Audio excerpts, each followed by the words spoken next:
ఏంటి ఉట్టి చేతులతో వచ్చావు? పాలేయి. హ్మ్, పాలు కావాలా నేను కావాలా? తిండిపోతున్నాయి అలా.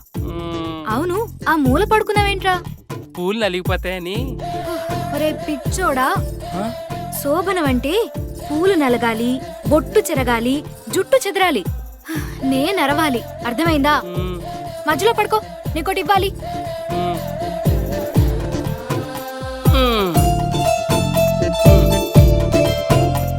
కళ్ళు మూసుకో.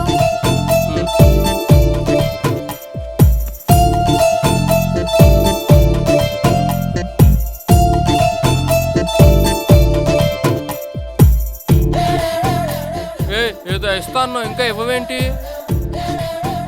ఇచ్చి చాలాసేపు అయింది. నువ్వు వెళ్ళలేదా? ఏ? మా వాళ్ళ కోరిక తీరిపోయింది కాబట్టి వాళ్ళు వెళ్ళిపోయారు. మరి నా కోరిక? నీ కోరికేంటి? శోభనం. శోభనం అంట. ఏం చేద్దాం? రేయ్ బాలుగా, నేను ఇక్కడుంటే ఎవరితో మాట్లాడుతున్నావురా? దీనికి ఇది కనబడదు.